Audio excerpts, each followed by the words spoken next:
Jeremiah 29 verse 11 says, "For I know the plans I have for you, declares the Lord. Plans to prosper you, not to harm you. Plans to give you a hope and a future." Many people think that this verse is about the plans that God has for the individual. But when we look at the bigger picture, this verse is about the prosperity, the flourishing of a town and all its people, from the youngest to the oldest, and discerning the right way forward for all. And so it is with this in mind that we pray. If you would like to bow your heads as we pray. Dear wise and loving Father, we thank you for your many and abundant blessings. Thank you for life itself, for health, for sustenance, and for friendship. Thank you that we are able to be involved in useful work and for the honour of bearing appropriate responsibilities. Lord, your word says that citizens ought to obey the governing authorities, since you have established those very authorities to promote peace and order and justice. Therefore, I pray for our mayor and the various levels of council and town officials, and in particular for this assembled council. Lord, I ask that you graciously grant them wisdom to govern amid the conflicting interests and issues of our times, for a sense of welfare and the true needs of our people, for a keen thirst for justice and rightness, for confidence in what is good and fitting, for the ability to work together in harmony, even when there is honest disagreement, for personal peace in their lives and joy in every task. Lord, I pray for the agenda set before them today. Please give them an assurance of what would please you and what would benefit those who live and work in and around Basingstoke-Dean. Through Jesus Christ we pray. Amen. Thank you very much. Please be seated.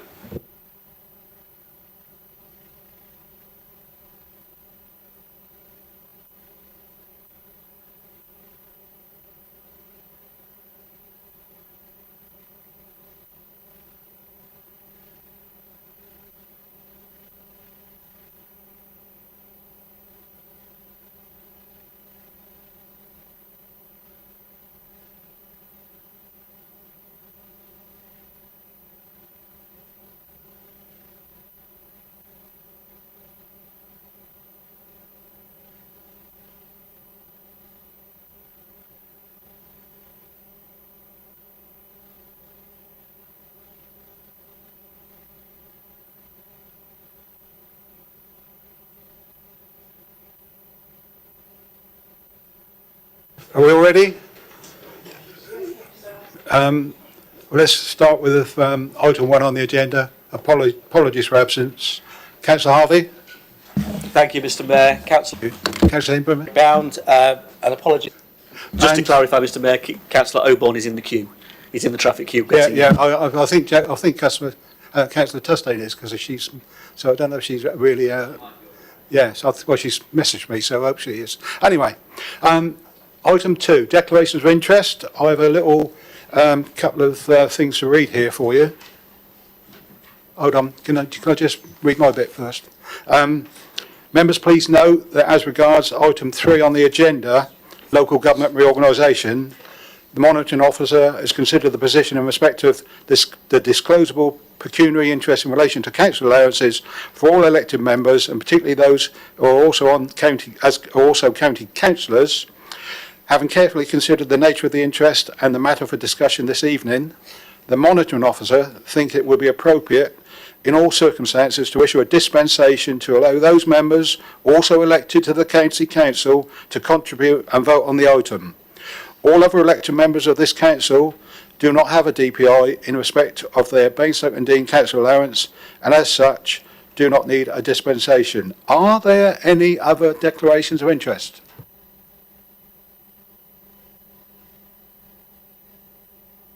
Item 3, local government reorganisation. Councillor Harvey.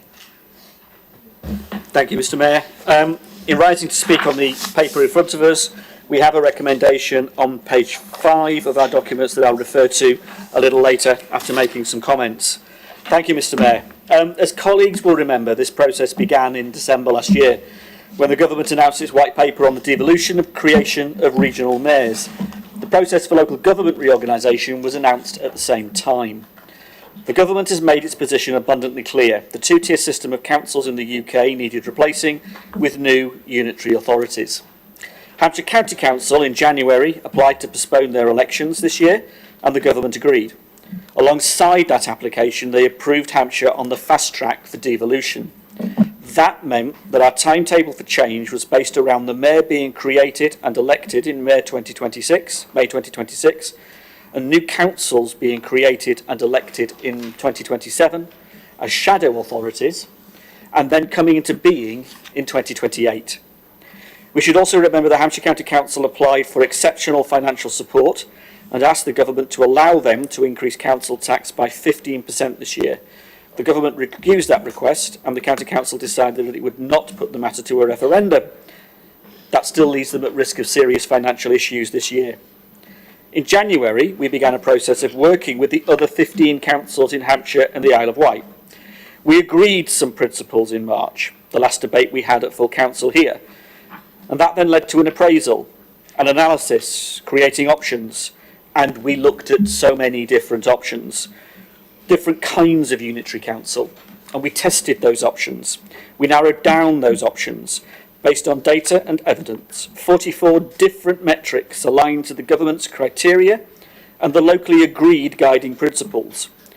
And then Hampshire County Council and East Hampshire District Council walked away from the rest of us because they didn't like the answers at that stage.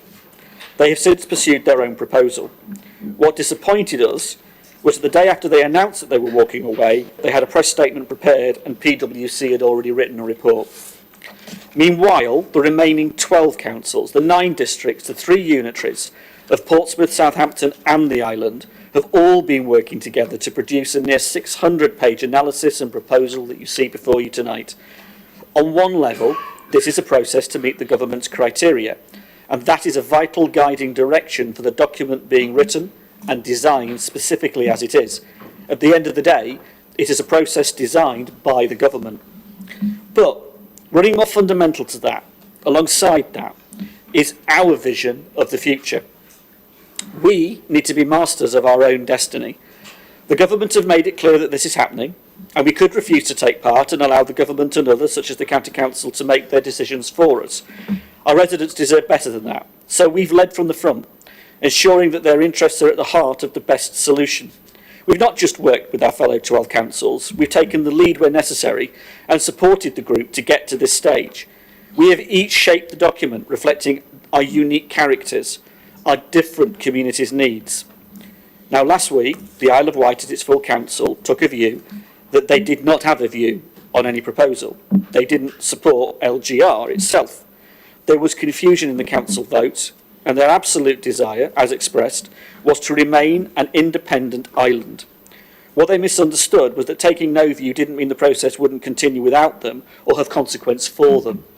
And their leader, Phil Jordan, explained that as a result, he's written to confirm the council's decision to withdraw from proposals that would have kept the island as a standalone authority is a very sad thing.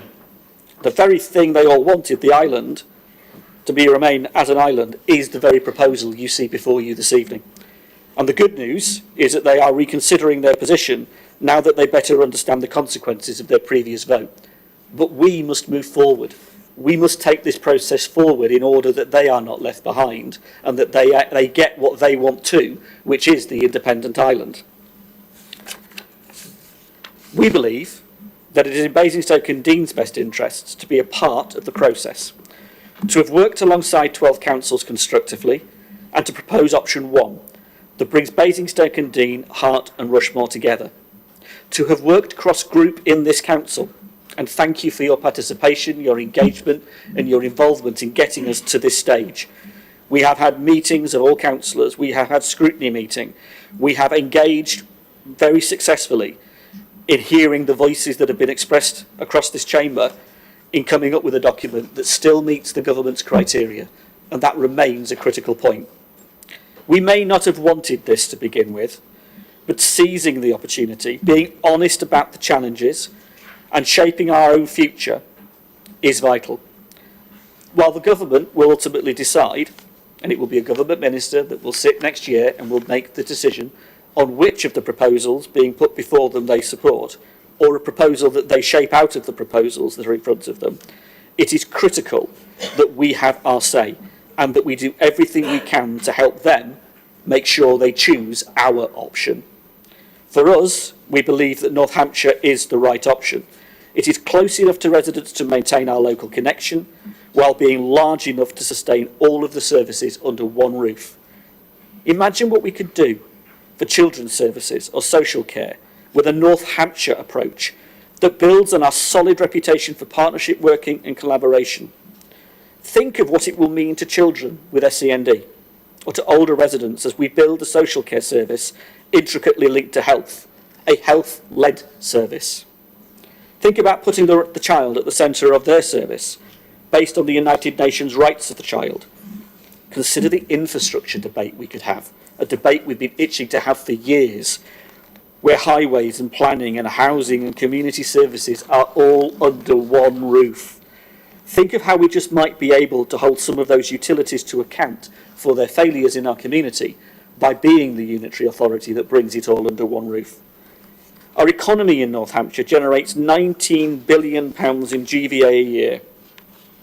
That means we are one of the most important pieces of the economic puzzle in the South East.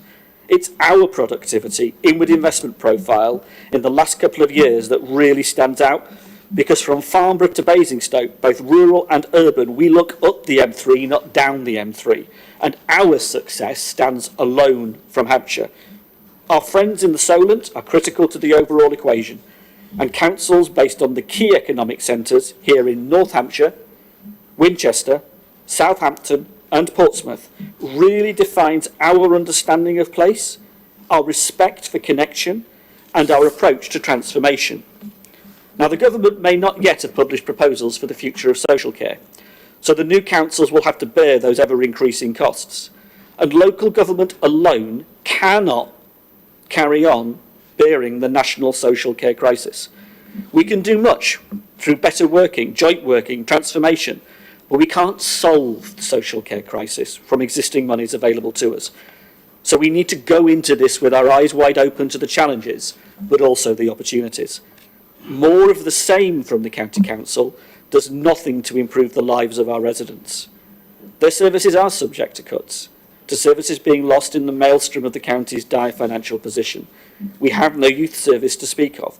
Our libraries, our bus services, our daycare centres have all been hit by cuts. Evicting the CAB from the Discovery Centre is just one example of how Hampshire simply doesn't get it. And they forget that the process actually means, and this is a really important point, we will all cease to exist. All the councils in Hampshire and the Isle of Wight will cease to exist. And in their place will be new councils. But I don't think they've quite come to terms with that yet. All of the current councils ceasing to exist in one form or another, but the county's proposal seeks to keep going. It seeks to promote the idea that it can just simply keep going.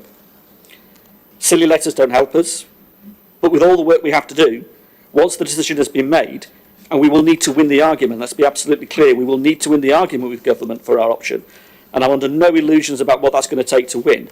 We all need to work together. It's what we do that matters more, that we do seize the initiative, that we do set out the future, that we define together.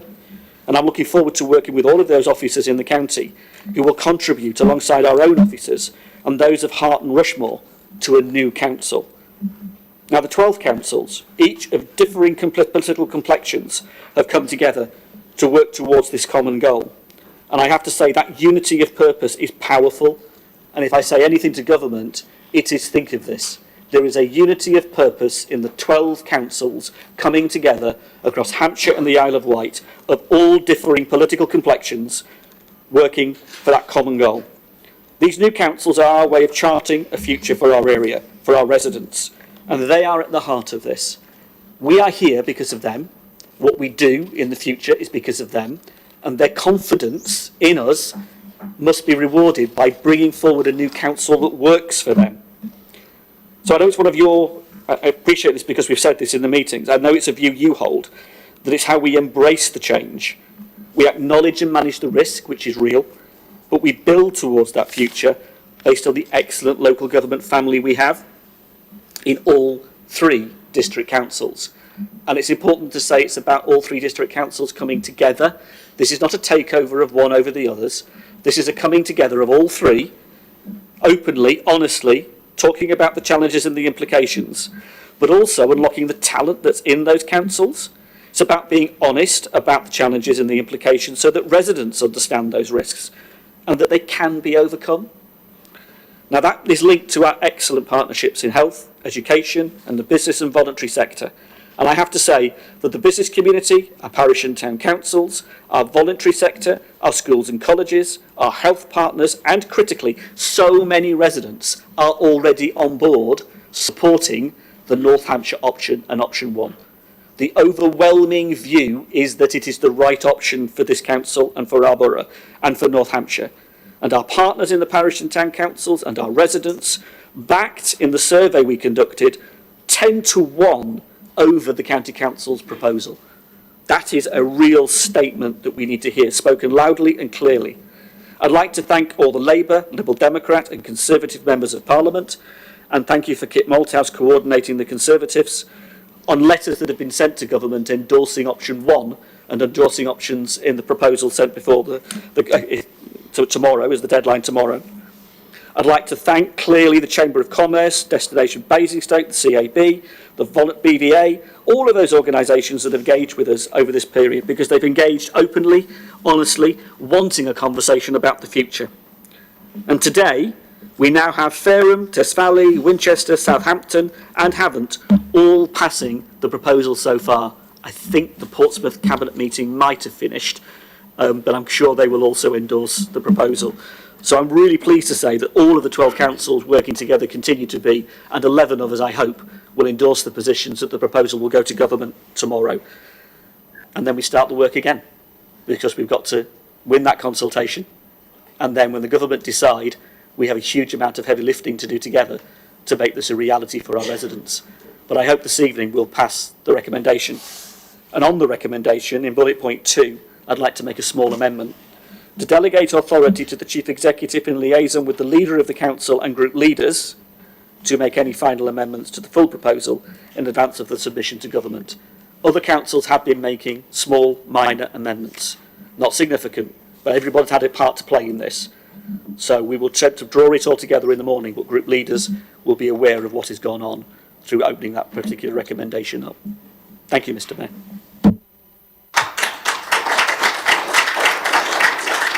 I'll put them right. Now, thank you, Councillor Harvey, but we were expecting your amendment before your full speech, to be fair. So what I should have done was say to you, all of you, that we should have put a motion to suspend standing orders to allow group leaders to speak for an unlimited period sequentially at the beginning of the meeting. So I need a proposer and a seconder for that.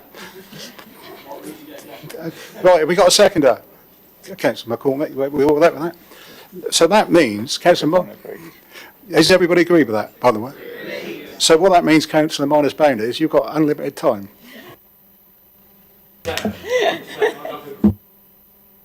No, because we want to do these group leaders first. Thank you. I was actually going to propose, Mr. Mayor, if we could suspend the constitution on points 8.6 and 8.7, which is regarding the content and length of speeches. Given the significance of this meeting, it would allow not only group leaders extended time, but also other members of the chamber to be able to debate this properly. Thank you. Okay, Councillor Lee, we're just checking the constitution for you.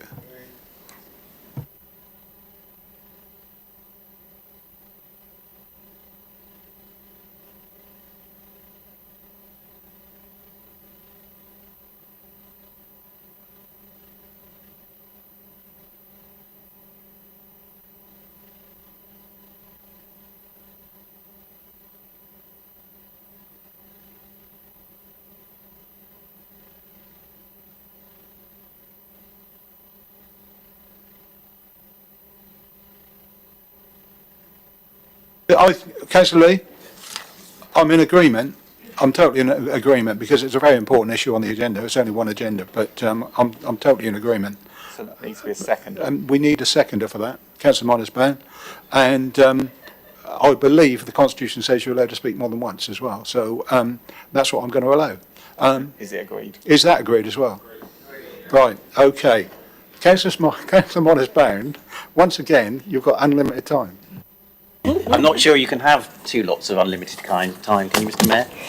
Anyway, Mr. Mayor, colleagues, tonight we are asked to take a decision of real significance, not only for this council, but for the future shape of local government in North Hampshire and across the wider county, and of course the county of the Isle of Wight.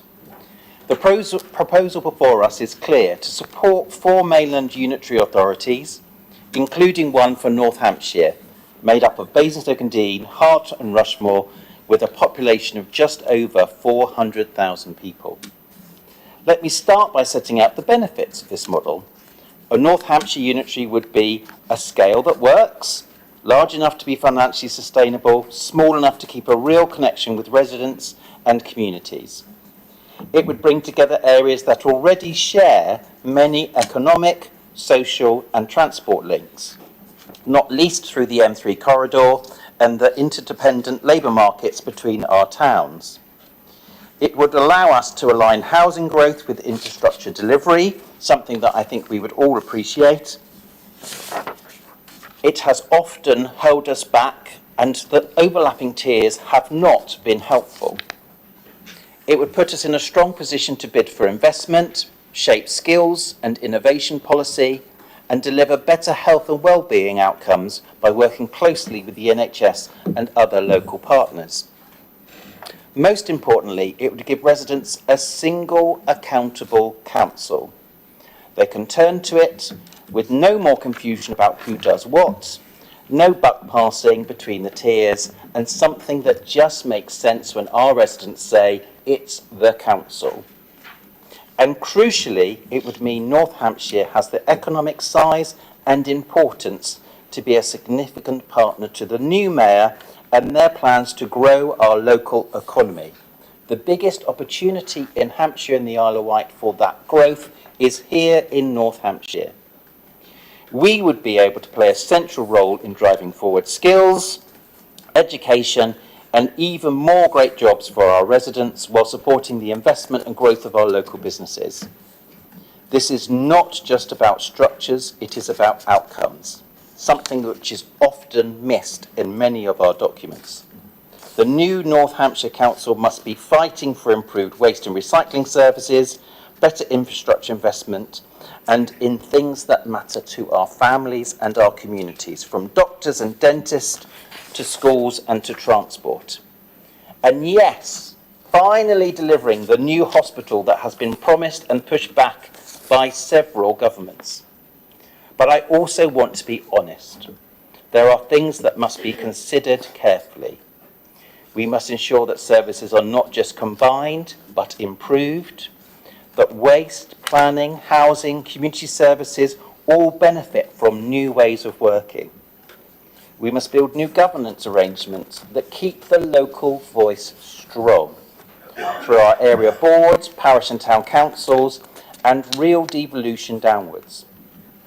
We must, of course, support our staff through what will be a period of huge uncertainty and change, and we must never forget that all councils in this country, whatever their shape, their size, their colour, will continue to face financial challenges until the government resolves social care and send funding.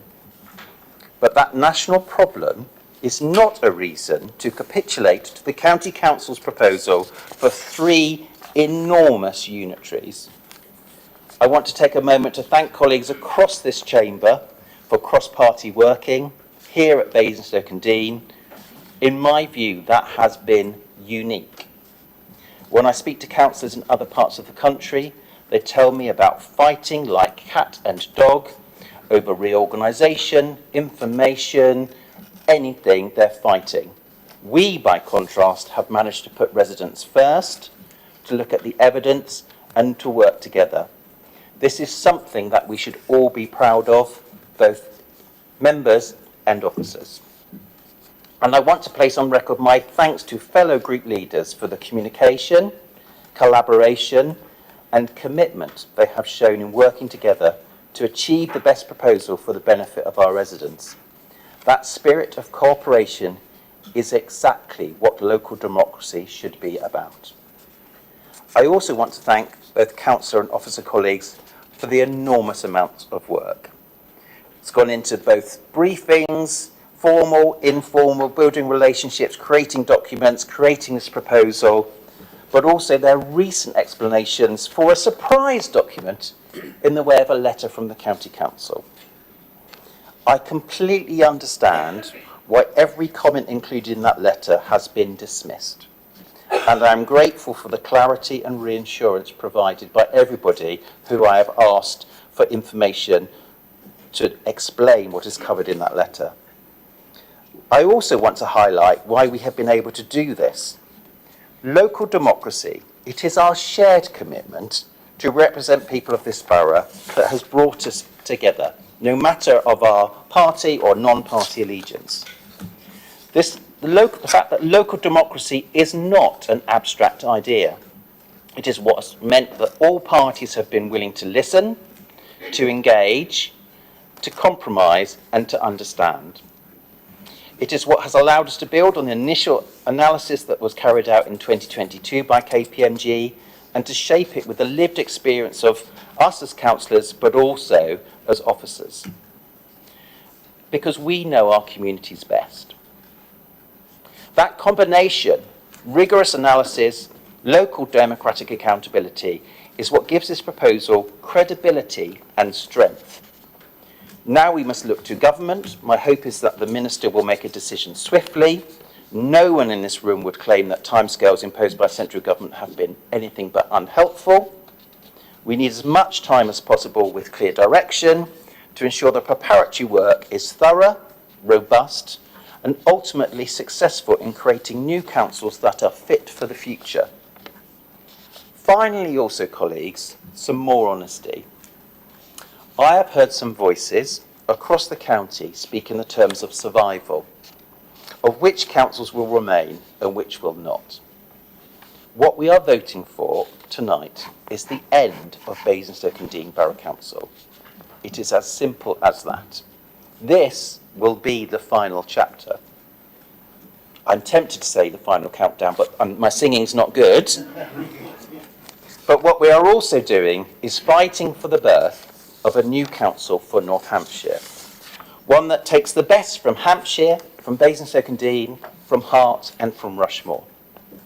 It is only if we can achieve that, if we commit to working together and taking the best of what each brings, that this North Hampshire Council has a fighting chance to succeed. And succeed it must.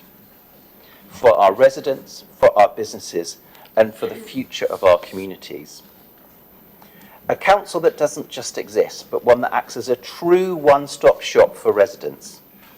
Delivering all of those much better improved services, all those great things that we want to deliver with our health partners, and all those great things as far as jobs and businesses to thrive, good quality homes, safe and thriving communities, getting everyone in the room on the key issues that matter most, like keeping our communities safe. That's simply what residents expect. And that's what we should aim to deliver. I believe this proposal does exactly that. And to those who have criticised this proposal by focusing on boundary lines or the name, I say this. The sums and the evidence simply adds up. The boundaries for North Hampshire make sense. I believe our residents understand and identify, even with the name of North Hampshire. The name matters. The sense of identity grounded in evidence and in community is what gives this proposal real strength. To Paul Harvey's point, we should also recognise we are in a very strong financial position. Indeed, Hampshire County Council requested exceptional financial support, but we shouldn't forget that there are other councils that are struggling with their finances. Southampton, as an example, requested and got exceptional financial support. but I want to leave you with a story.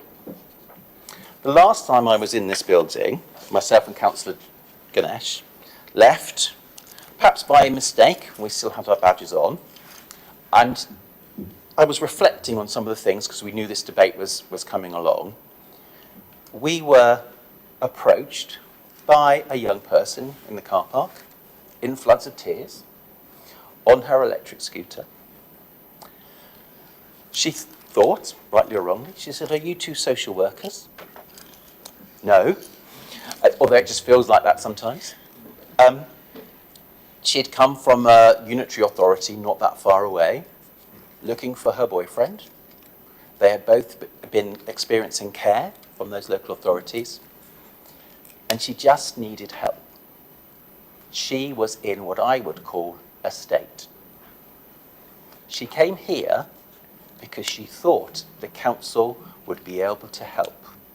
She came here because she thought a town with a civic office with the words council would have social workers, would act as corporate parents, and would be able to do something in one of her moments of need.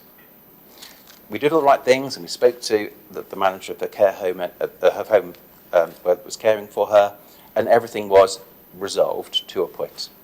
But for me, it underlined what it's like to be a resident who simply doesn't understand local government. Why would they? She saw this building, she saw us, and she was seeking help and sanctuary. The current system doesn't do that. Ideologically, I am a supporter of unitaries.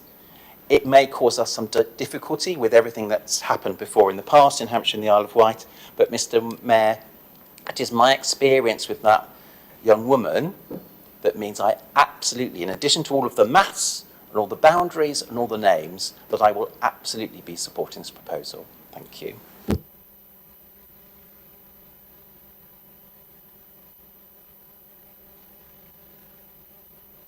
Thank you very much. Councillor Ibrahim.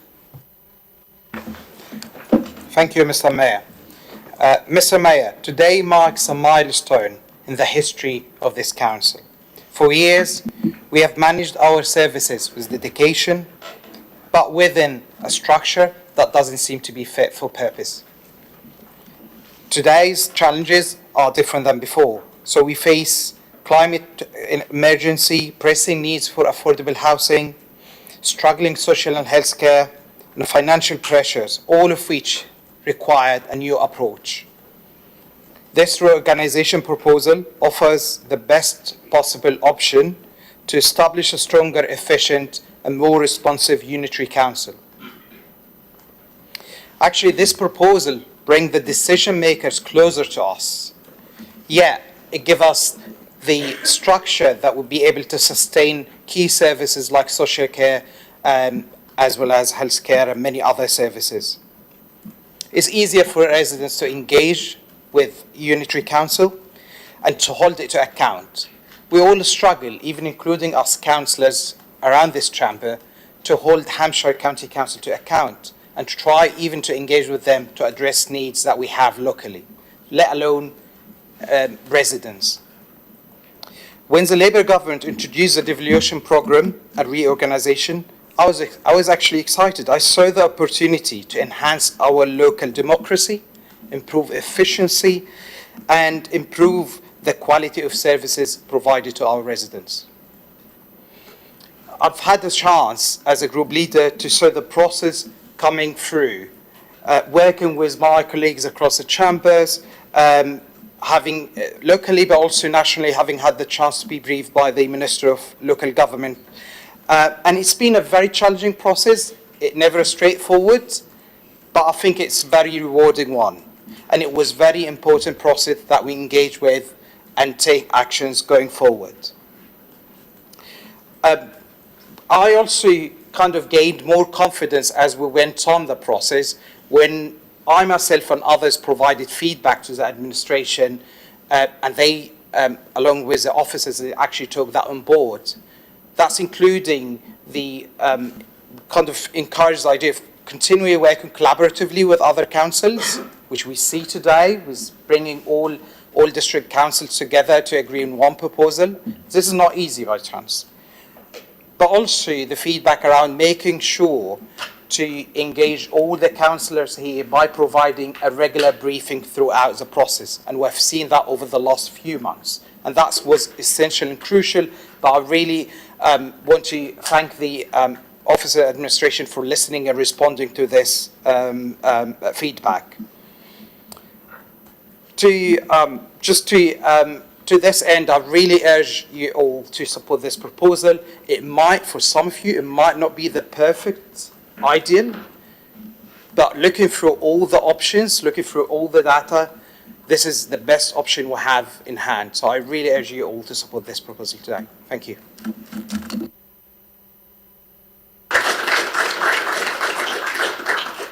Thank you very much. Councillor Gavin James. Thank you. Mr Mayor, excuse me, I've been through this twice this week. Did it yesterday at the county. First of all, I think it's easy to look at this and go, well, hang on a minute. The final decision is made by a government minister. So what's the point?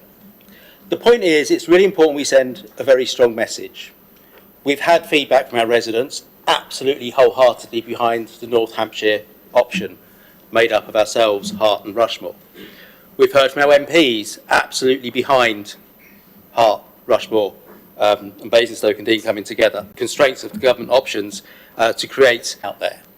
It is unfortunate that the county colleagues did not engage with the process with the Isle of Wight's got a bit confused, but it is just Hampshire and East Hampshire that have come up with a different model. But they passed their model. Yesterday it was voted on. Rather embarrassingly, of 78 councillors, only 34 supported their option. There are 21 councillors, many of which were Conservatives that also sit on district councils, who were busy and couldn't make the meeting.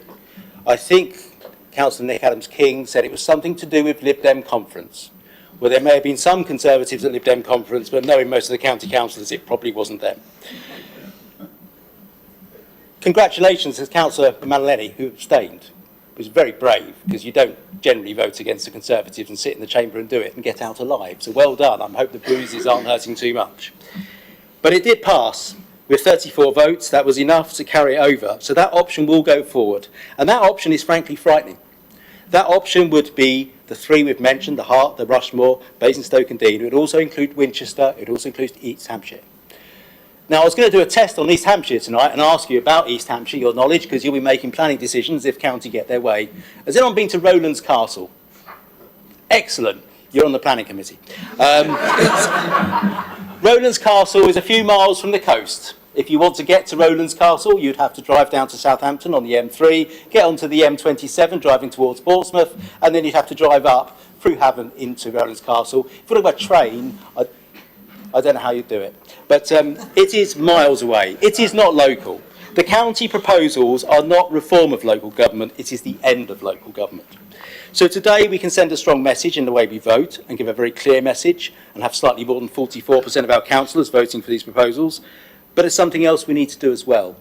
We need to go out to our communities.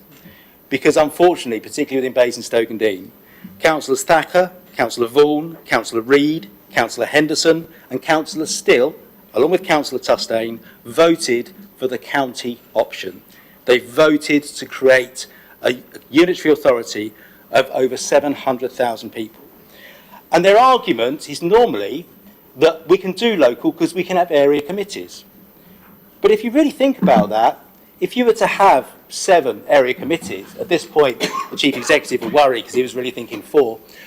If you have 7 area committees, those area committees will cover a population of 100,000.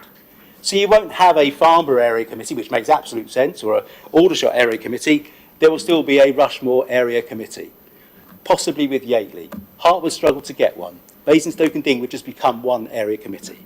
It's absolute joke to think that that unitary authority will be able to represent the residents, the diverse residents that range from a few miles from the coast all the way up into Surrey, etc. In fact, Hampshire County Council, when they went through, they couldn't even get a name for the council because they couldn't call it North because it goes down almost to the coast. They couldn't really call it East because Basingstoke's not in the east. So I think it's Hampshire Other is the latest name they've got, which is really attractive. So I think today it looks like we're going to vote in a certain way, and I think it's absolutely right, because it sends a clear message, and it doesn't matter whether option 1, 2, or is it now 1A or 3, or are you calling it H again? I can never keep up. Whichever option that is, they all have the same outcome, and that is the North Hampshire dream. But we must continue after today to go out and make sure we inform our residents, keep them updated, because ultimately there will be a government consultation, and my fear is Hampshire will work very hard to push their ridiculous views forward. In doing so, in making sure we push for ours and question theirs, I do think it's also important that we try to do so in a slightly more respectful way than the letter that Nick Adams-King sent, because at some point this will all be over. At some point we will all have to work together in these new authorities, and I accept I may have to work with East Hampshire, I may have to work with Winchester. I'd rather not work in the same council, but we will have to come back together. So I think we should play nice, play fair, but also don't let county get away with it. Thank you.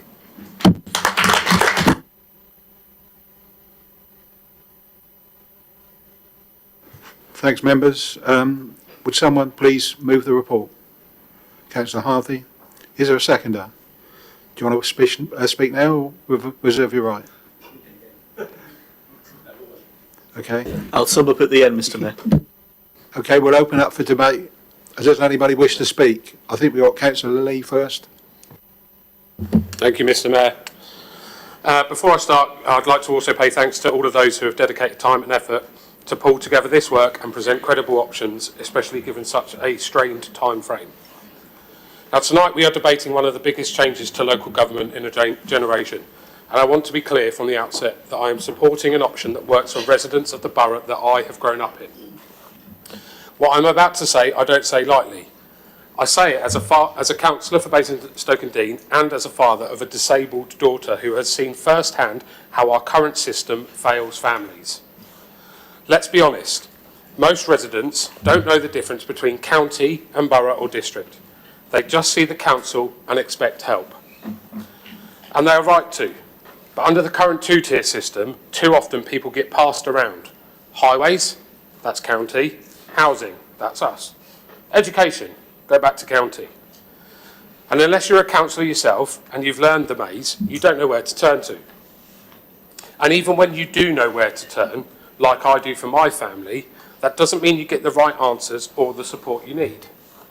I've lived this as a parent, battling Hampshire County Council for years over special educational needs provision, watching cuts bite harder, watching services retreat, the opaqueness, the endless delays, the frustration of being told it's another department, another process, another review.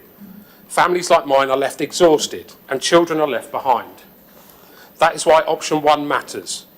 It brings services together under one roof. No more confusion about who is responsible. A single council in North Hampshire accountable to local people, where residents know where to go and where councillors can't pass the buck. And it's not just about SEN. Option 1 means that businesses get a single, joined-up point of contact for planning, infrastructure and skills. Growth can be faster, more coherent and more attractive to employers. Community safety is strengthened because housing, public health and community safety teams can work side by side in partnership with the police. Housing is finally joined up with social care and infrastructure, so we don't build estates without services or leave vulnerable residents stuck in unsuitable homes. This is localism with real impact. Councils big enough to be financially sustainable, but small enough to stay rooted in their communities. Now, we must be honest, April 2028 is ambitious. The scale of this transformation is enormous. IT, contracts, pensions, safeguarding, none of it is straightforward. There will be challenges, but the greater risk is to do nothing. Hampshire faces a black hole of more than £100 million. Services are already deteriorating. Families are already being failed. Standing still is not safe, it is reckless. Option 1 avoids the unnecessary disruption of boundary changes. It is financially credible and it has the best chance of restoring trust. More importantly, it gives us councils that can put residents first, councils that can deliver fairness, prosperity, safety and dignity for our communities. This is our opportunity to fix a broken system, to give residents a council that listens, a council that delivers and a council that can be held accountable when it doesn't. Our residents don't care about tiers of government. They just want their council to work. And option 1 is how we make that happen. And that is why I will be supporting that option. Thank you, Mr. Mayor. Thanks very much. Councillor Dillo. Thank you. I won't, I've got a few pages here, but previous councillors have mentioned a few things that I'm going to say, and I'm in total agreement with them. But I think what is important is resilience in local government isn't just about how big an authority is. It's about how well the areas within it fit together. If you merge places with very different needs and pressures, you create tension and risk some communities feeling they are simply subsidising others. And by contrast, the North Hampshire unitary works because Basingstoke, Rushmore and Hart share far more in common. That coherence means less imbalance and a fairer approach to governance. So we also need to be clear that local identity matters, and when councils are absorbed into much larger bodies, those local voices can get diluted. Urban and rural areas often have very different priorities, and if they're forced together, there's a real danger decisions get centralised and communities end up feeling ignored. So that is why, in short, the North Hampshire option, consisting of Basingstoke, Rushmore and Hart, offers a better balance. It's strong enough to deliver, but local enough to protect identity and accountability. Thank you.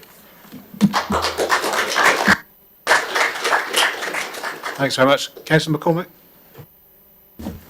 Thank you, Mr. Mayor. I don't have anything scripted. Congratulations to everybody involved in this monumental piece of documentation. It is very wide-ranging.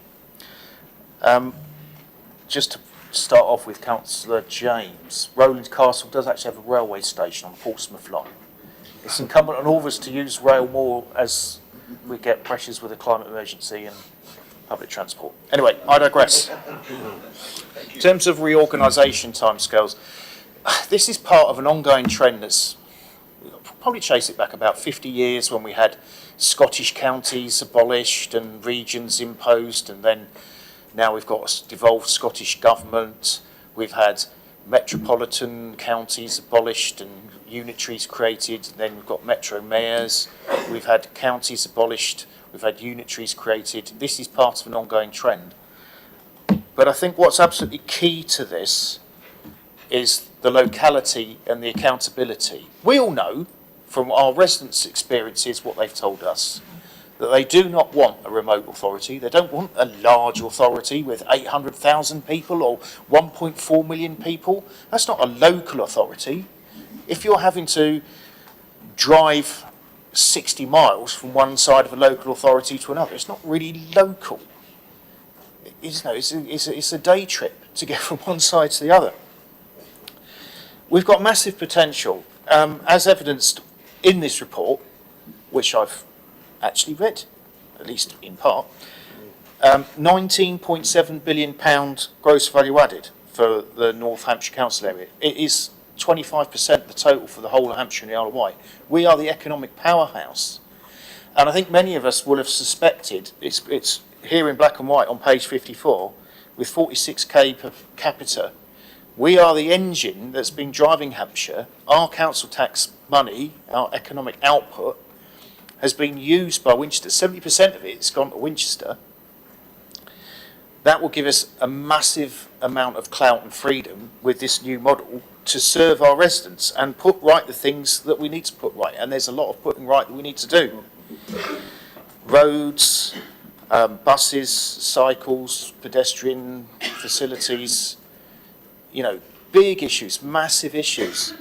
Anyone ever tried cycling to Reading from Basingstoke? You take your life in your hands going up the A33. Just about every road out of Basingstoke is not really suitable for a cyclist.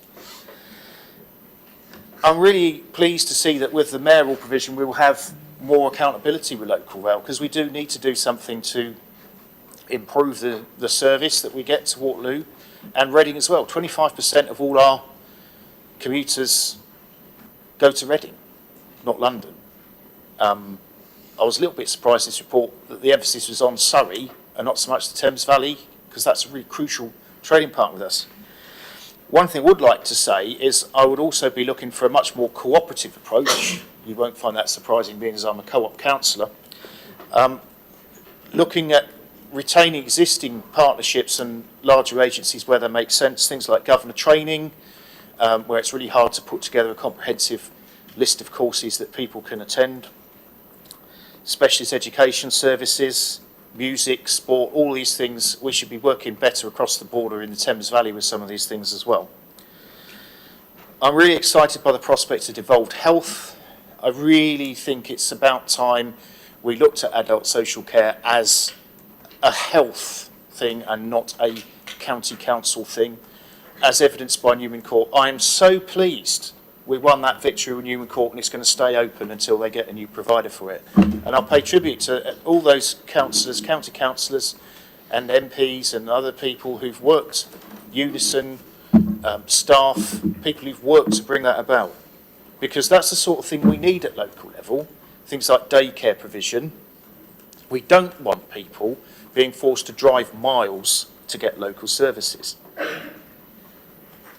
And there was a phrase, I think, that really captures the problem of a big council. On page 81 of this report, the bigger you go, the less you know. So with the myriad problems that we've got, parking, I mean, that crops up all the time. Since Hampshire's taken back control of parking, the number of parking schemes we're rolling out has reduced. It's really hard to get anything done. Try getting a highways tree cut. It's much more difficult. It shouldn't be this way. Hounston Fields Primary School's opened. They still haven't put the crossing in across the A30. They're expecting Year R kids to cross the A30. The response our MP got, that he shared with me, was they couldn't even give a timescale for it. They're supposed to put it in September. So these are exactly the sort of things, and trying to even get decent contacts in some of these departments to work with. These are sort of things that are going to have to change, and that we can change. It's within our gift to change with a new council. And I really look forward to that, because I really think that our residents want a better level of local service, and I'm thoroughly convinced that with this proposal, we're on the way to getting it. So I would urge you all, please support option 1. Thank you.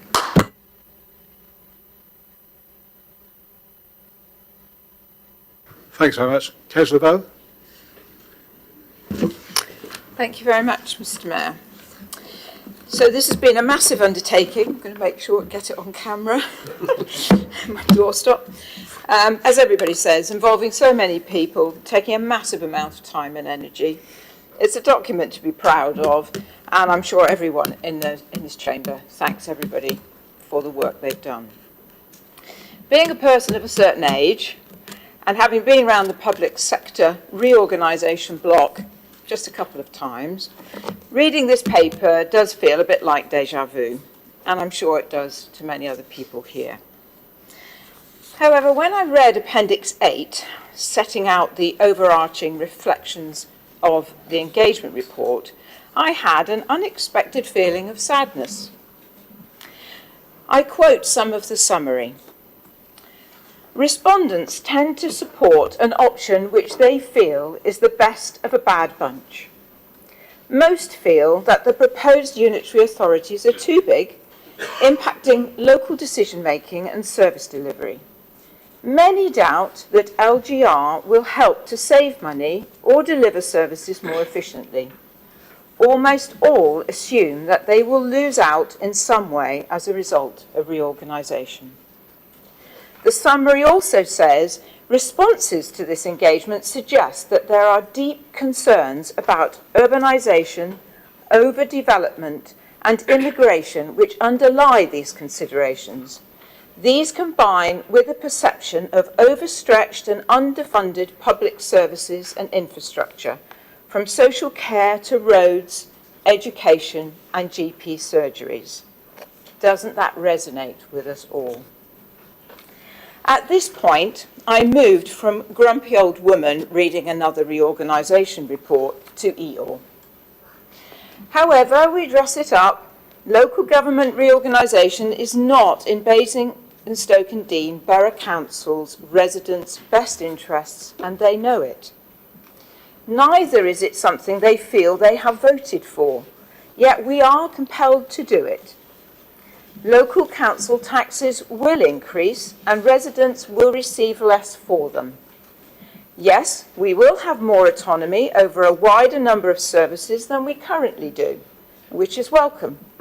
But the modest additional monies this authority has managed to accrue through good financial management and a very fortunate history will no longer be available for discretionary initiatives for the residents of this borough. Things like the £1 million a year cost of living assistance fund and the Green Team, both fantastic initiatives making a real difference across this borough, will no longer be possible.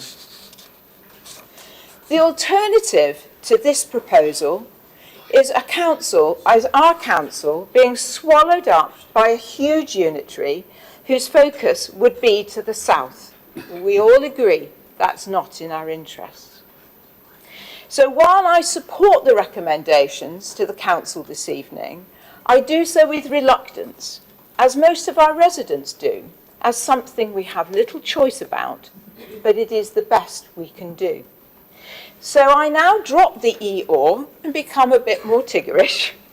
We must look positively to the future, and as elected representatives, we will do our utmost to provide the best services we can to our residents. And let us also celebrate and appreciate the achievements this council has delivered over the years before they are forgotten, buried under the massive pile of project plans and policy documents coming our way. Thank you.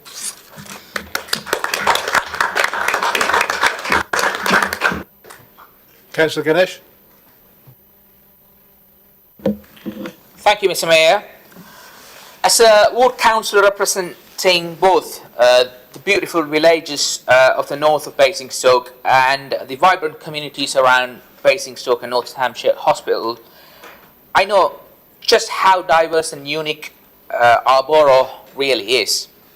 So this proposed organisation of local government isn't just a technical or bureaucratic exercise. It's a big moment in our probably a once in a lifetime opportunity that we will get to shape the way we function and deliver the services to our residents.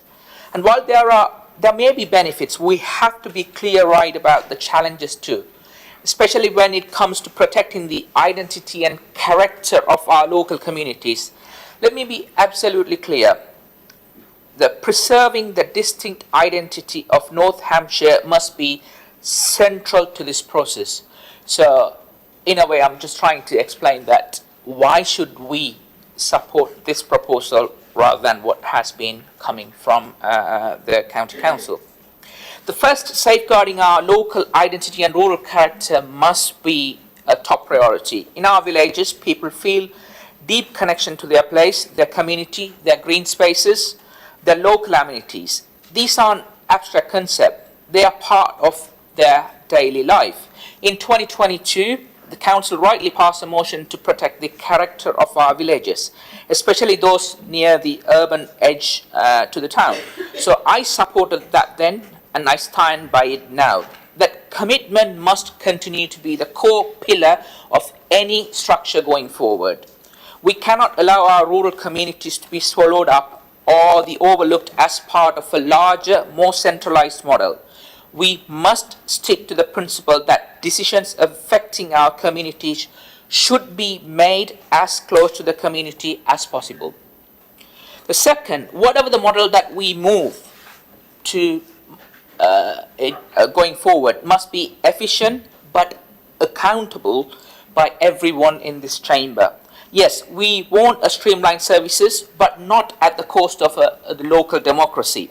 Our residents deserve to know exactly who is responsible for what. Like Councillor Bound mentioned earlier, a lot of our residents don't know who to go for, who to seek for support or help when they are in a situation.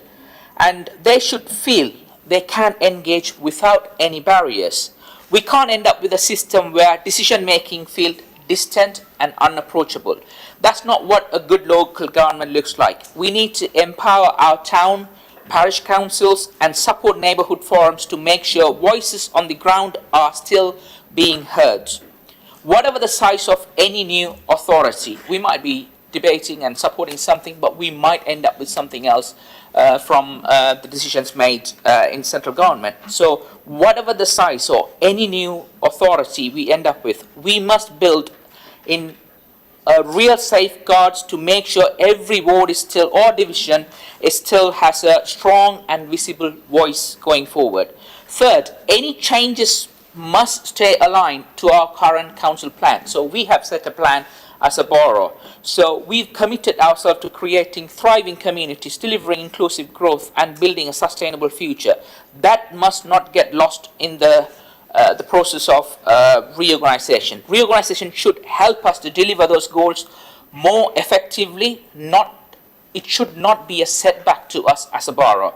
And finally, the most importantly, this cannot be something done without consulting to our residents. So residents have every right to be part of this conversation. We must commit to a real consultation with residents, business, community groups and stakeholders before the ambitious implementations plan in April or May 2027. In conclusion, I want to be constructive. I understand the government's desire for change, which is great, but my role and everyone in this chamber's role is to make sure our communities stay at the heart of this process. So we must keep fighting for a model that listens to local voices, protects that makes our borough special, and puts democracy, accountability and fairness front and centre of this LGR process. So I hope every one of you support this, and I hope we end up with what we proposed here in April or May 2027. Thank you, Mr. Mayor. Councillor Carr.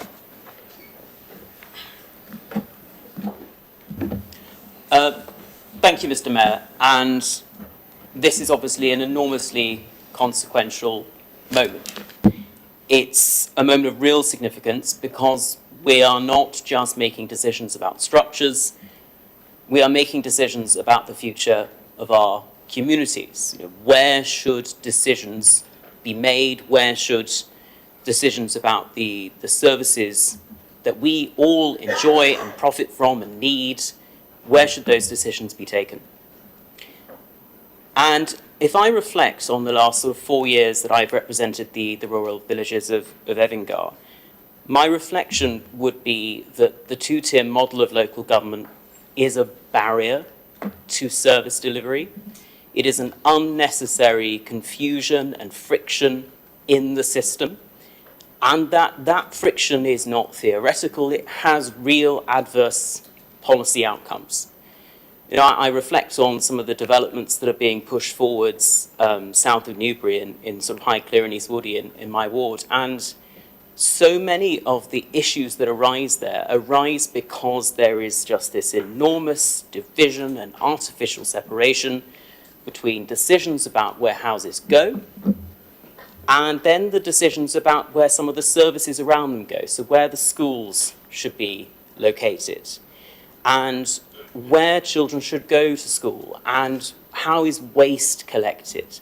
You know, there's very strange mixed priorities, and you then put yourself in the position of a typical resident, as has been mentioned by others in this debate, who quite rightly think of the council, and if they've got a problem on their road, it is just silly to have a different authority responsible for street lighting and the roads and the potholes and the waste you collect and then the housing that you enjoy.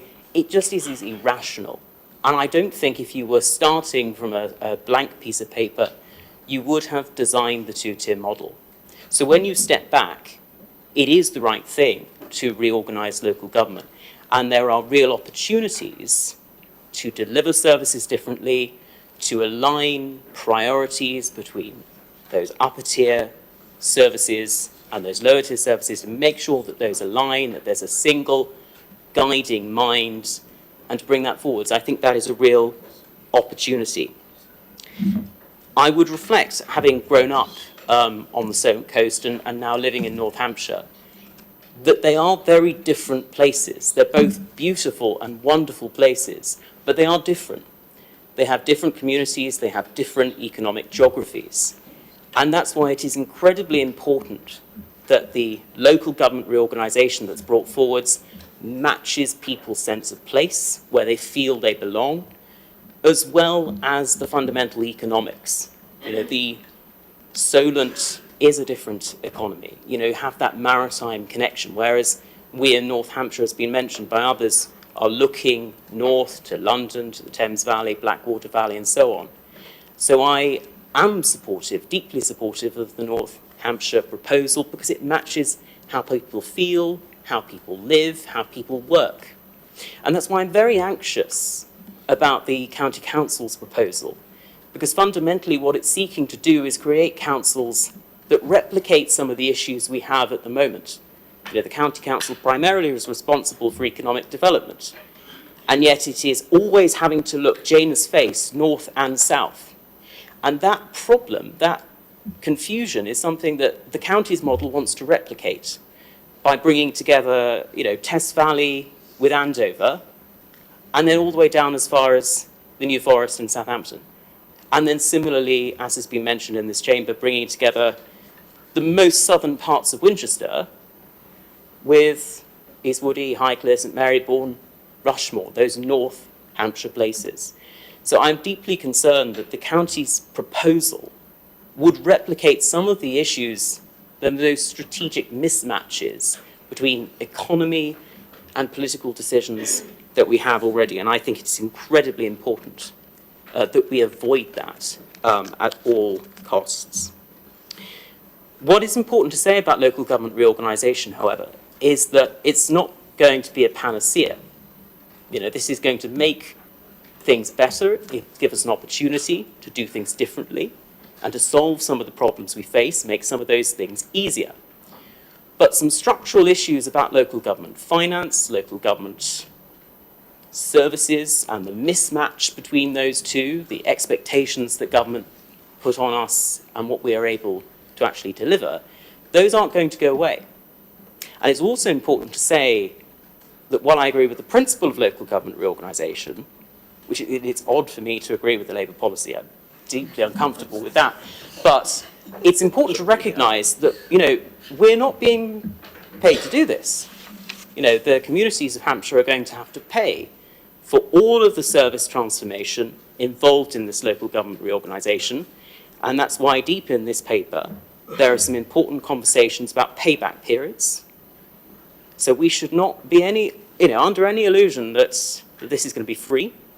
And unfortunately, the government's expectation quite explicitly is that the district assets that we have here, that other councils have, the government's explicit intention is to try and use some of those revenues on those tighter service costs around adult social care and so on. So the typical resident of Basingstoke and Deane, in all circumstances, unfortunately, is going to be worse off. You know, the government are going to push for an upwards pressure for council tax harmonisation, which we are going to feel in our wallets. And that is why you need to vote the right way in 27. But I get to the point, just to close, that in the end, this comes down to place and community, and whether the organisations that govern us match who we are.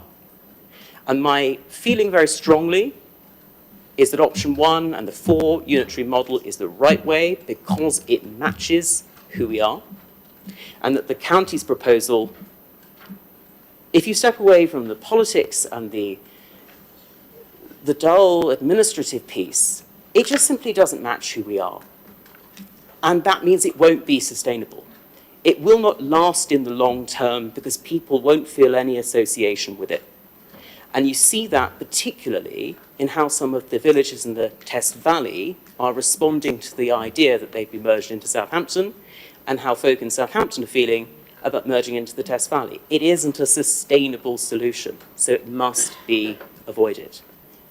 I close simply by saying that 28, of course, is an enormously ambitious timescale, and we will, as a council, and as councillors and as residents, need to ensure there is real scrutiny on this proposal as it moves forwards.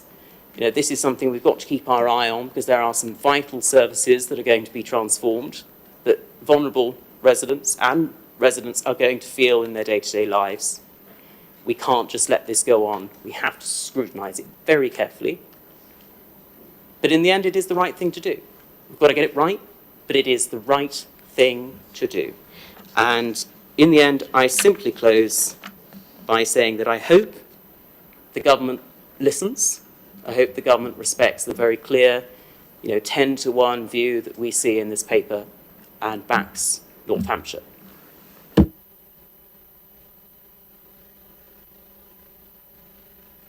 Thanks, Councillor Carr, from the apolitical and impartial mayor.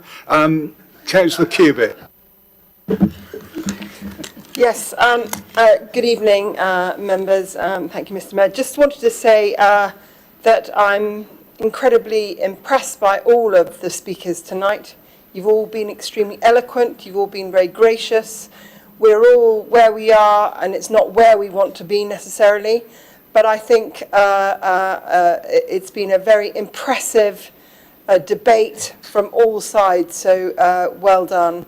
And I'd also like to say a huge thank you to the leader and to Councillor James and to Russell and his team, because they have worked incredibly hard and haven't really had much of a private life, as far as I can gather, for a number of months as a result of the dedication and the commitment that they've made, and that their skill sets and that their wealth of experience has been invaluable to the future of North Hampshire.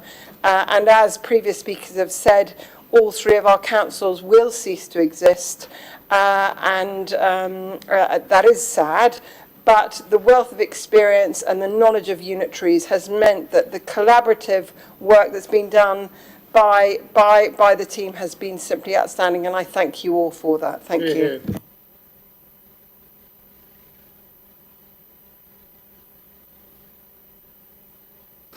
Members, is there anyone else that wants to speak on this important issue before we and just to update you on the ticker tape, Portsmouth have approved tonight. Councillor Aaron. Yes. Thank you, Chair. Let's begin with a thank you to all the officers who have done a lot of work here. Again, let me be simple here. The final decision on any local government reorganization will be taken by the central government. We are at best part of the evidence gathering stage. Over the coming months, probably the next autumn, there will be further rounds of consultations and ministerial decision will be made. It is worth remembering that the colleague who first set this local government reorganization journey in the motion has since stepped away. That alone should remind us that no single voice or early enthusiasm can determine where the process ends. When Hampshire County Council debated his proposal, I chose to abstain. My colleague applauded that stance. And that should not be mistaken for automatic support here. I have read the reports, spoken to residents, and reflected carefully. The arguments I heard at Hampshire are not to be dismissed completely. This is a genuine merit in some of the thinking. But what Basingstoke and other neighboring councils have put forward is not completely full as well. Let's also acknowledge that these reports were prepared by well-known consultants, and they are paid. and they are doing their duty to their paymasters. Yet, time itself is often the ultimate judge of what proves to be the right choice and what turns out to be the wrong one. We do not need huge brains to hear what is at stake. And at this stage of AI, I even asked a few AI models to weigh the evidence, and interestingly, every one of them, you take every one of them, ChatGPT, Copilot, Gemini, whatever it is, they have given edge to the Hampshire model over the model 12, what we call it as. And when I spoke to local people, I heard a far wider range of views. That contrast leaves me still searching for a single definite answer here. And we must not lose sight the real source of these pressures. For over a decade, central government has steadily tightened local government's finances. Instead of increasing the size of the pot of giving councils that certainly we need, they have chosen to slice the pie thinner and assume that somehow, magically, this will solve everything. Remember, guys, it will not. So tonight, as before, I will abstain, not from apathy, but from honesty. I cannot endorse what lacks clarity, and I cannot reject outright the points of merit raised elsewhere. I will continue to work with colleagues on all sides to protect services and ensure Basingstoke's voice is heard. But Westminster must face up to its responsibility. Give local authorities the funding and stability we deserve, rather than forcing us into endless reorganizations in the hope of a quick fix. Thank you. Thank you. Councillor Putty. Thank you, Mr. Mayor. It's really great to hear so many eloquent speakers, and all sides of it have really said what needs to be said. I have got just one concern, and my concern, like I have been involved with Hampshire County Council. I was a governor of 4 schools in the borough, in Basingstoke. I've done more than 10 years of service as a governor from them. If there is something to be learned from Hampshire County Council, that I, because of my ethnicity, Hampshire County Council have tried to ignore me, although I've given about more than around 15 years of service as a governor. I had people who have come as governors in school less than 5 years. They get long service award, and I was just ignored. So one of the things that I would like to really see, that I haven't seen it in this book. I browsed it, a lot of it, because there's a lot to see here. It's a very good book. A lot of work has gone into it. And I actually, with Councillor Arun, agree that the consultants or whoever who have compiled this book have done a very good job. And now we are trying to really form another, not Hampshire County Council, but 3 boroughs, 3 district council into one. And I'd like to have, especially the ethnic minorities, to be protected, because the thing is that very often, like I was ignored when big organizations take over, they just ignore people. And I want mainly whatever those, the 3 that is really talked about, that they take into account that one of the things is that respect. Secondly, bias. Thirdly, is really humility and humanity. The thing is that they have always to bear that in mind, whoever takes over, and whatever we're going to vote for. I would really like that people of the ethnic groups are really respected, protected, and safeguarded. And this is what I would like to really contribute on this one. Thank you very much indeed. Thank you very much. Councillor Cubitt? Yes, just in response to something that Councillor Mumalaneni said, I decided to ask Grok which one, because he didn't cite Grok in terms of, because he said that when he'd asked all the AI, they all said that the county council option was the better option. And Grok comes out in favour of the one that we're all supporting. It says it's the stronger option for local residents, and it then gives very detailed reasons why. It says the county's larger unitary risks bureaucratic silos, as seen in critiques by groups like Citizens Advice, etc. And it goes on. And then it says the county proposal isn't without some merit, but it feels more top-down, prioritising uniformity over Basingstoke's unique commuter-rural blend. So there you have it. Not even the AI can agree.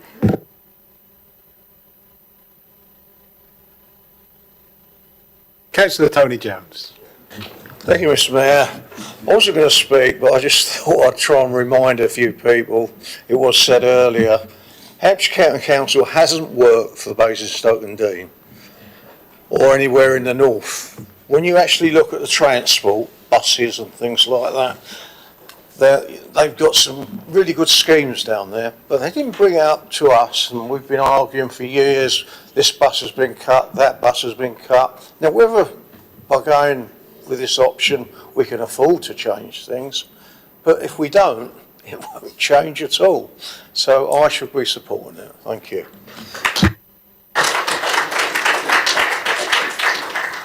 Right, members, I'm assuming that's the end of the debate. The question is to Councillor Gavin James. Do you want to speak on the second, or are you just happy to second? And It's been mentioned a few times that artificial intelligence has been mentioned a few times, and I do think the new authority should embrace it to improve the way we deliver services and design services. But can we be absolutely clear, we have no intention of replacing councillors with AI. Actual intelligence is far stronger. Thank you. Mr. Harvey, would you please sum up? Thank you, Mr. Mayor. Brilliant. Can I thank colleagues for what's been a really important debate. I think we've represented our residents really well this evening in the passion that we've shown for our local communities, and I'm thinking, localism is what drives me, and it's absolutely clear that Basingstoke and Dean localism is alive and well, even for those of us who slightly disagree with what's around the table. Nonetheless, it's what's driving us. I think it is worth saying that, I've been on this council for 24 years, half its life nearly. And in the context of Hampshire County Council, I think in every single one of those 24 years, we have had a rocky relationship. Never has it been an authority that has taken the issues of the North, as has already been said, as seriously as we would like them to take. The question is, do you carry on with more of the same? And I think Simon said it best when he said, something just makes sense. North Hampshire simply makes sense. If you think about it being big enough to deliver the services the County Council currently do, but retains the connection to community in the way that we desire, it is incredibly powerful. And I'm reminded of a couple of the conversations that I've had. We've been out doing all the and they economic development in attracting inwards to this town, supporting each community to be part of that economic success. That can't be delivered for the county, and Canada will talk about it tomorrow. Sorry, couldn't resist that one. But on the basis of what you're saying, it's right. The economic future of North Hampshire should rest in its hands, not in Winchester's, not in Petersfield's, and certainly not stretching from Horndean to Farnborough. And if that's wrong for us, think about it on the other side of the county. If it's as wrong for us to be in that scenario, it is simply as wrong for Andover to be linked to Southampton. I'm sorry, the County Council's proposals are ludicrous because they do not connect with people. And going back to the AI point, I'm sorry, But this paper hasn't just been written by consultants. And I just need to say how important the officer teams of each of the 12 councils have been, who have spent hours late at night writing proposals, working on the language, working on the detail, working on the finances, yes, supported by our consultants, KPMG, but I have to say our officer teams have been absolutely superb, and I thank them for that. So with all due respect, Aaron, I know what you said about AI and the consultants, but on this one you're wrong. We really do have to stand up and thank our officer team, with all due respect. I think in terms of what it means for our residents, we've had this big debate this evening in so many different ways. Bigger is not better. It really is not better. And I think the aggression that was shown in the County Council leader's letter is simply wrong. We need to be better than that, and I think we will be better than that. Because if we win the debate, we will work with the County Council, and we will work with their officers, because they will be working with us to create this new council. And that's really important that that message goes out. Each of the council staff have a role to play in shaping the new authority going forward. And I am looking forward to unlocking that talent with them. I really am. In terms of our economic role, the jobs and business community have been very, very clear in terms of where they feel the issue of jobs, the issue of skills, the issues of education have been very important. And it has been interesting talking to our education partners about not being lost anymore in the Hampshire average, about what it means to concentrate on the issues that Basingstoke schools have in our borough, Basingstoke and Dean schools have in our borough. And it matters that we allow them to breathe, to do the things they want to do in really innovative ways that will transform education potentially in our borough, in the whole of North Hampshire. And that will benefit all three of us, because it is a coming together of all three. The lived experience piece on social care is really, really powerful. And I hear what Simon said about his particular experience. And I think young people in this borough have been let down by the County Council for years. With connections that was cut, the youth services that were cut. I mean, the amount of times I talked to our CSPO team, and our CSPO team are the ones who are out there doing the youth work. Make that no mistake. It's our teams of officers who are out there lifting up the issues those young people have in our borough, because there is no youth service to speak of. And that's shameful. In terms of our education and unlocking the talent, it links as much to our schools, yes, but we shouldn't forget our colleges. And we've had really good conversations with our colleges, and they are supportive of this proposal. And I thank Beacott and Queen Mary's for their support in the direction of travel we want to go in. They've been part of all the conversations we've had.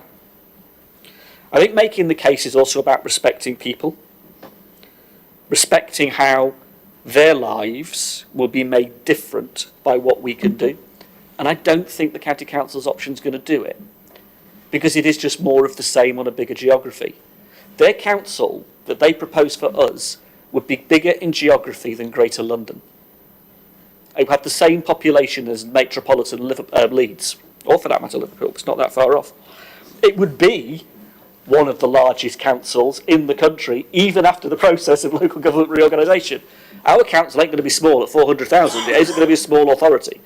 But it will be big enough to deliver those services that are so important. So it's the power that we have in our hands to make a new council deliver real improvements to people's lives. 3 enormous councils don't work. 4 on the mainland plus the Isle of Wight do. It really is that simple. The evidence here proves it. I really believe that. You read this report, it is convincing. And I hope when it is placed in front of a minister, when they have the chance to look at what we've done, and we will make the case. It ain't just giving it over to the minister and that's the job done. I mean, we hand this over and then we go and make the case. Then we start knocking the doors down. Then we start saying to our residents, now's the time to write. Now's the time to lobby the government to make sure they hear our voice. And we will mobilise that.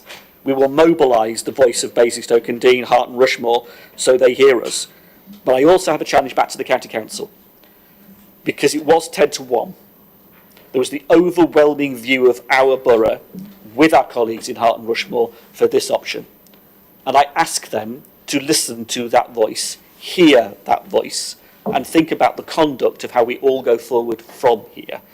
I attended a cultural event a couple of weeks ago down in Winchester, 250 people attending from the whole of Hampshire and the Isle of Wight, talking about the future of culture and arts. They were grappling with the whole notion of what it meant to deliver in this new environment. And it was me and the county council leader speaking. And there was a bit of tension beforehand over who was going to speak and what was going to be said. But we had to be the adults in the room, because we were the ones reassuring that community that the direction of travel we want to take includes them, that they have a role to play. So one of the messages I want to finish on, and one of the things I want to say is, we've had a great debate here, and I'm really, really, really proud of how Basingstoke and Dean steps up to this debate. But we're not the only ones that need to engage. And we want co-designed services. So we want our schools to work with us to design the future education service. We want the health service, and Simon and I attended an event at the hospital recently, and the same thing about that. We want them to help us design the future of health services and social care and those who get the services, receive the services, help us design them.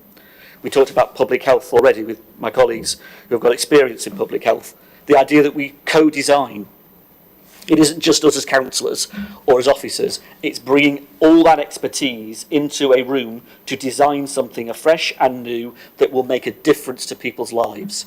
And it will be important, because so many people who have knocked on the door of the county council have been failed for too many years. And yet it is difficult, because you're always saying, well, I'm really sorry it's highways, we've got to do much about it, or I'm really sorry that tree's on county council land, there ain't that much I can do about it, or your child has to go to an appeals process to get support for an EHCP because the county council refuses to support them, and then they wind up going out of county, costing us hundreds of thousands of pounds because the county aren't providing ECHP supported SEND in our borough in schools enough to cope with the volume and demand that's there. There's all of these issues that we can grapple with. They're not going to be easy by any stretch of the imagination, but we are serious about picking up the baton and running with it. I see that from what we're saying in this room tonight, but I also know that all of those people, like the parishes and our town councils, also want to be part of this journey, and that's our power. The power of Basingstoke and Dean, Hart and Rushmore is the power of our community. So let's really harness it and make something of this that works for them.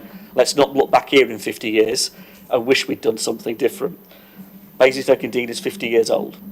It won't exist from 2028 if these proposals go through. We can be proud of that history, but we also have to chart that future. So let's use the next 3 years really, really wisely to make it work for our residents. And I hope we win out in the campaign we're going to have to run, and the decision the Minister will make in the new year. Thank you, Mr. Mayor.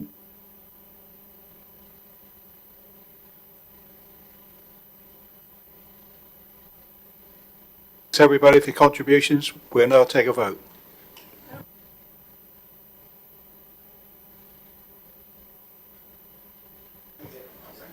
Yeah, all in favour?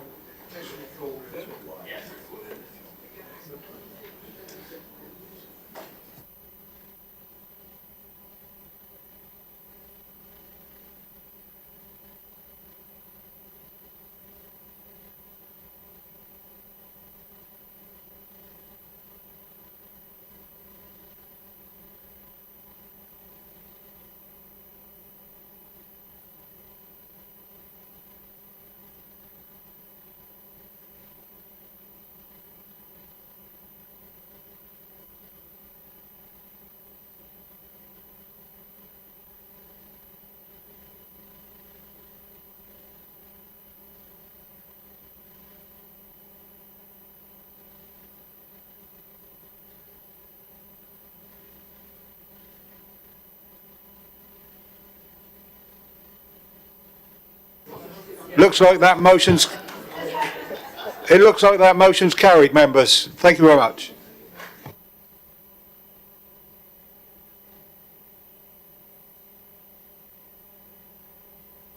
Any other business? So I think that's it for the evening. Thank you very much.